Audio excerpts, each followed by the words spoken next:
우리 조상은 앞에서 본 바와 같이 책과 깊은 인연을 맺고 있었습니다.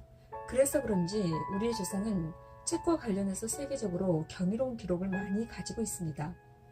그 가운데 가장 먼저 보고 싶은 것은 세계에서 가장 오래된 금속 활자로 찍은 책, 즉 종종 직지신경이라는 잘못된 이름으로 불리고 있는 직지심지요절입니다.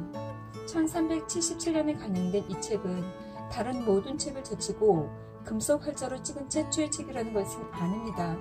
다만 현재 남아있는 금속 활자 인쇄본 가운데 가장 오래된 책이라는 것입니다. 당시 고려는 앞에서 본 청자에 의해서 알 수 있듯이 대단히 선진화된 문화를 가진 나라였습니다. 따라서 세계 어느 나라보다도 금속 활자를 먼저 개발하게 됩니다. 금속 활자에 관한 한 고려는 중국보다도 앞서갔는데 고려에서 금속 활자가 개발되는 것은 대체로 13세기 초로 잡습니다. 이에 비해 고려보다 앞선 혹은 매우 다양한 문명을 자랑하던 중국은 15세기 말이 되어서야 금속 활자를 본격적으로 사용하게 됩니다. 그러나 오해하면 안 될 게 중국이 기술력이 부족해 금속 활자를 고려보다 늦게 발명 혹은 사용한 것으로 생각해서는 안 된다는 것입니다. 중국은 거대한 나라라 인쇄 부문에서도 수요가 많아 다량으로 생산할 수 있는 목판수를 선호했습니다. 때문에 소량밖에는 찍을 수 없는 금속 활자 인쇄술을 개발에는 힘을 기울이지 않았고 그 탓에 금속 활자가 늦게 발달한 것으로 보입니다. 문헌상으로만 보면 고려에서 금속 활자를 이용하여 최초로 인쇄한 기록이 두 군데서 보입니다.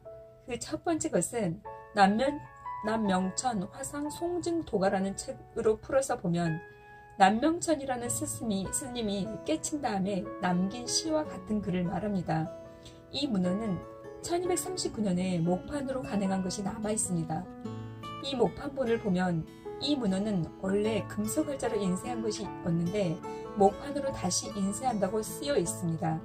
이 기록을 통해 보면 1239년 이전에 이미 금속 활자로 인쇄하는 일이 벌어지고 있음을 알 수 있습니다.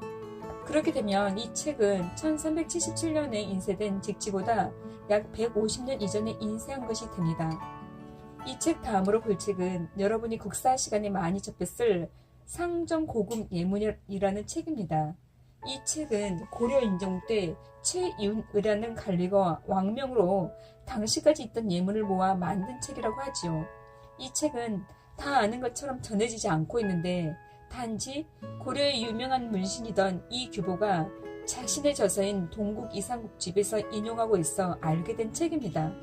이 책의 제목을 풀면 동국 즉 고려의 이 시성을 가진 재상이 쓴 글을 모은 책 정도가 되겠지요. 이규보의 책은 1241년에 간행되었는데 이것을 토대로 학자들은 대개 이 상정예문이 1234년에 출간된 것으로 고증하고 있습니다. 그러나 사정이 어떻든 앞의 두 책은 전하지 않으니 이 책들이 최초의 금속활자 인쇄본이라는 사실을 공식적으로 인정받을 수 없었습니다.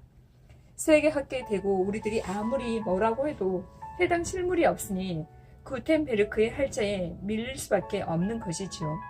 게다가 제 개인적인 추론일지 모르지만 금속 활자를 인류 최초로 발명한 국가가 중국이나 일본처럼 대국 혹은 선진국이었다면 그래도 인정을 받았을지 모르지만 당시에는 제3세계 국가 가운데 하나에 불과한 한국이 주인공이었으니 구미 사람이 그것을 인정하기 싫었을지도 모릅니다.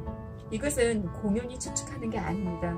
직지가 만천하에 공개되어 이제는 공식적으로 한국이 세계 최초의 금속활자 발명국이라는 사실이 인정되었는데도 구텐베르크의 모국인 독일에서는 아직도 그것을 잘 모르고 있을 뿐만 아니라 여전히 구텐베르크가 금속활자의 최초 발명가라고 생각하고 있기 때문입니다. 이 이야기는 제가 실크로드 문화 교섭사에 관한 한국 최고의 권위인 정수일 선생께 직접 들은 이야기입니다. 선생이 독일에 갔을 때 이 문제를 가지고 독일 학자들과 토론을 했는데 그쪽 학자들이 여관에서 이 사실을 인정하지 않으려 해서 간신히 설득시켰다고 하시더군요. 또 2005년 프랑크푸르트에서 열린 세계적인 책 박람회인 북페어에서도 사정은 마찬가지였다고 합니다. 당시 우리나라가 주변국이 되어 행사를 벌였는데 그때 많은 독일인들이 한국이 금속 활자의 최초 발명국이라는 사실을 처음 접하고 매우 놀라워했다고 언론들은 전했습니다. 일이 이렇게 된 데에는 나름의 사정이 있을 수 있겠습니다. 우리의 직지가 세계 최초의 금속 활자 인쇄본으로 인정받은 것이 상당히 근자의 일이라 이 사실에 익숙하지 않은 서양인들이 직지를 알지 못할 가능성이 있을 수 있습니다. 그러나 이렇게 명약하나한 사실을 학자들마저 도외시하는 것은 의아스럽기 짝이 없는 일이라 하겠습니다. 어쩌면 자기 나라가 금속 활자의 최초 발명국이라는 사실을 부정당하는 것이 싫은 것은 아닐까 이렇게도 생각해 봅니다. 그럼 직지가 언제 세계 최고의 금속 활자 인쇄본 자리에 등록했을까요? 이것은 우리 정부의 공이 아니라 순전히 나라를 위하는 마음을 가진 한 개인의 헌신적인 노력 덕에 가능한 것이었습니다.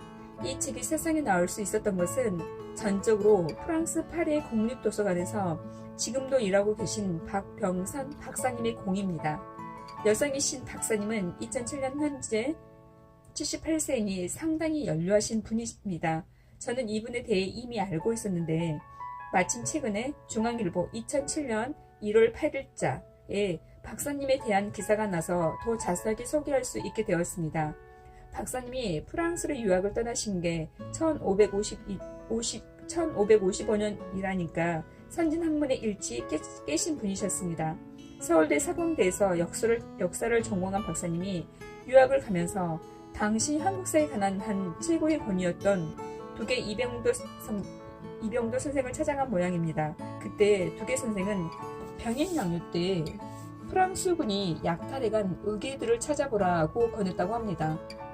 박 박사님은 스승의 말씀을 계속 염두에 두고 계셨습니다. 그러다가 박사님은 1967년 프랑스 국립도서관에서 임시직으로 일해보라는 제안을 받습니다. 그때 박사님은 연구차 그 도서관에 자주 가셨다고 하는데 동양 학생이 노후상 찾아와 책을 많이 빌리니 도서관 측에서 그런 제안을 하게 된 모양입니다.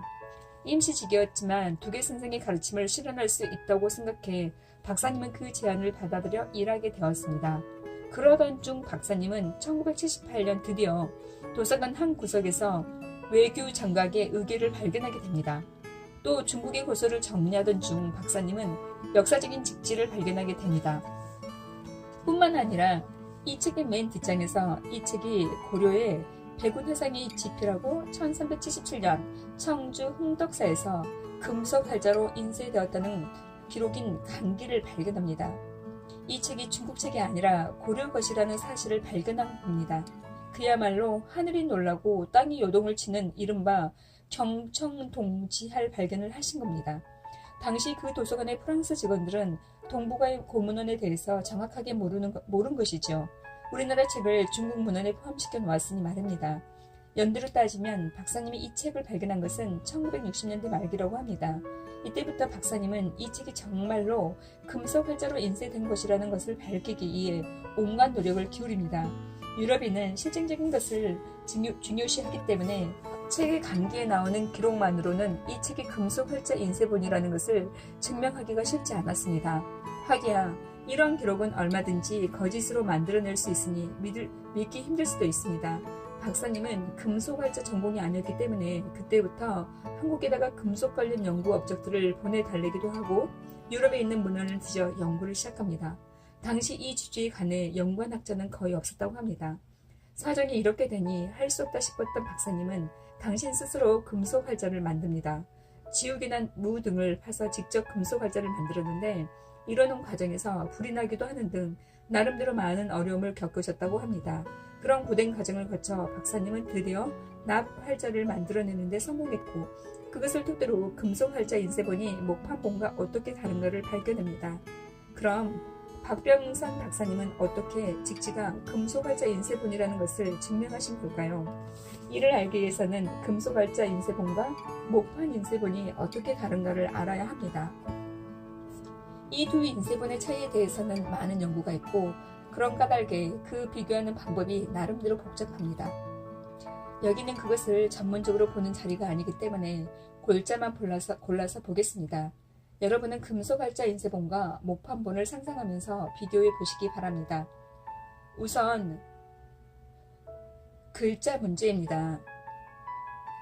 금속 활자 인쇄본을 보면 똑같이 생긴 글자가 여러 번 나올 수 있습니다만 목판본에서는 완전히 똑같이 생긴 글자가 나오지 않습니다. 이것은 생각해보면 금세 알 수 있습니다. 금속 활자본은 한 활자가 같은 면에서는 두 번 쓰일 수 없지만 같은 활자를 여러 번 쓸 수 있기 때문에 다른 면에서는 다시 쓰일 수 있습니다. 반면 목판본은 항상 새로 새게 하니까 아무리 같은 사람이 새겨도 아주 조금씩은 글자가 달라질 수 있습니다. 그래서 같은 면에 같은 글자가 나와도 조금씩 달라질 수 있을 것입니다. 그 다음은 글자의 행입니다. 금속 활자본은 활판에 활자를 고정시켜 인쇄하기 때문에 찍을 때 힘을 가하다 보면 글자 행이 삐뚤어질 수 있습니다. 게다가 글자가 옆으로 비스듬히 기울어질 수도 있습니다. 이런 일이 목판에서는 일어날 수 없겠지요. 글자가 아예 판에 새겨져 있으니 비뚤어지고 기울어질 일이 없는 것입니다. 게다가 직지를 보면 일자가 거꾸로 된 식자된 경우도 있다고 하고 어떤 글자는 아예 탈락한 경우도 발견된다고 합니다.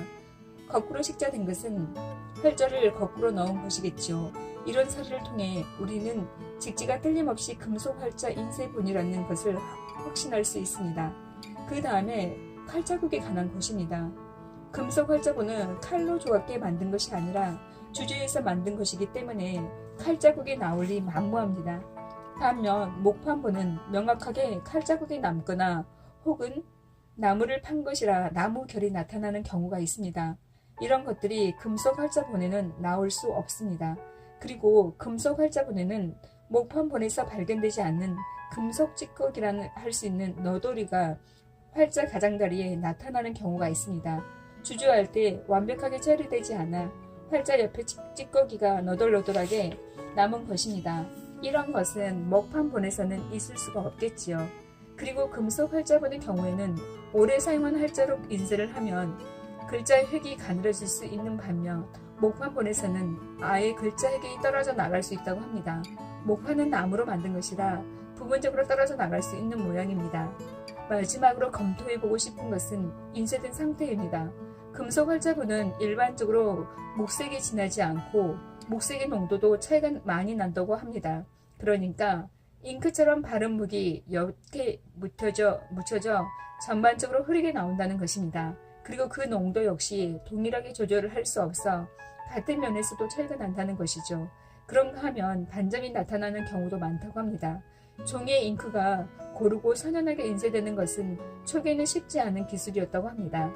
뒤에서도 보겠지만 유럽에서 금속 활자 인쇄술을 제일 처음 개발한 구텐베르크도 이 문제에 봉착합니다.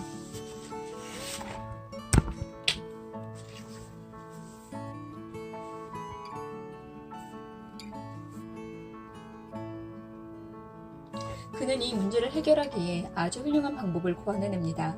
즉, 활판을 더 강하게 내려눌러 종이 인쇄해야 선명하게 되는데 이를 위해 그는 포도주를 만들 때 쓰는 포도 압착기를 사용했습니다. 이 점은 나중에 다시 보기로 합니다. 어떻든 우리나라에서는 이 기술이 그다지 발달하지 않아 인쇄 상태가 목판본처럼 깨끗하게 나오지는 않았습니다. 그러나 한국에서 사용한 종이는 유럽 것보다 훨씬 좋은 것이었기 때문에 구텐베르크처럼 포도 압착기까지 사용할 필요가 없었던 것 같습니다. 좌우관 박사님께서는 이 것들을 참조해 드디어 직지가 순전히 금속 활자로 인쇄된 책이라는 것을 밝히는 데 성공합니다. 그러면 박사님은 이 사실을 언제 공식적으로 공표했던 것일까요? 이 사실이 세상에 정식으로 공표된 것은 1972년이었는데 이 해는 유네스코가 세계 체계해로 정한 해였습니다. 이때 파리에 본부를 두고 있던 유네스코에서는 파리 열애 기관에서 기념하는 행사를 했는데 프랑스 국립도서관에서는 세계의 고서를 모아 책이라는 주제로 전시를 개최하였습니다. 그때 대표는 인터내셔널 북이었다고 합니다. 박사님은 이 전시에서 한국의 직지가 세계 최고의 금속 활자 인쇄본이라는 사실을 만천하에 공식적으로 발표했고 이후로 세계 문화사에 큰 획이 바뀌게 됩니다.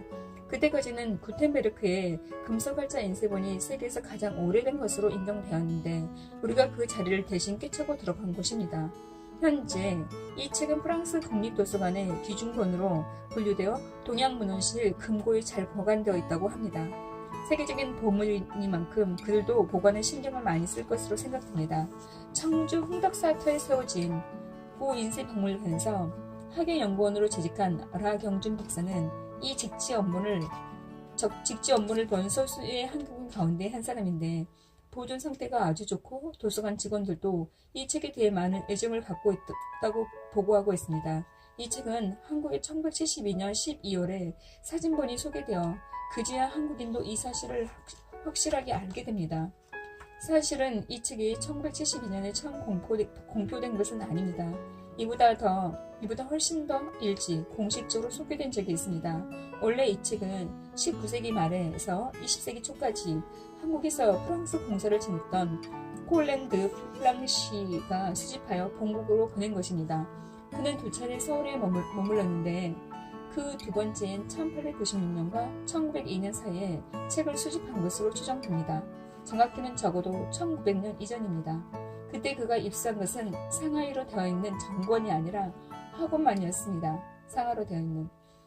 그것도 첫째 장은 뜯겨져 나간 상태였다고 합니다. 플랑시는 자신이 이렇게 수집한 책에 대해 자기 밑에서 서기관으로 있던 모리스 쿠랑에게 서지 목록을 만들게 합니다. 쿠랑의 이 목록은 진즉에 한국어로 번역되어 있습니다. 외교관들이 이런 일을 한 것을 보면 당시 프랑스가 매우 문화가 높았다는 것을 알 수 있습니다. 어떻든 이 책은 한 골동품상을 거쳐 결국 1950년에 파리 국립도서관에 기증되어 현재까지 그곳에 보관되어 있습니다. 앞에서 제가 이 책이 잠깐 세상에 나온 적이 있다고 했지요. 그것은 1900년에 파리에서 열린 세계 만국 박람회 때라고 합니다. 그런데 당시에는 별로 주목을 받지 못한 모양입니다. 이 책이 세계적인 주목을 받게 된 것은 앞에서 말한 것처럼 1972년으로 박병선 박사께서 세상에 알리기까지 기다려야 했습니다. 이상한 것은 이미 모리스 쿠랑이 이 책에 대해 자신의 서지에서 주조된 활자로 인쇄되었다고 알려진 것 가운데 가장 오래된 한국 인쇄본이다 라고 밝혔는데 그동안 이런 기념비적인 책에 대해 왜 주목하지 않았는지 잘 모르겠습니다. 좌우간 이렇게 해서 이 위대한 우리의 책은 세상에 공표되었습니다. 그러면 이 직지는 어떤 책이고 그 의미는 어떤 것일까요?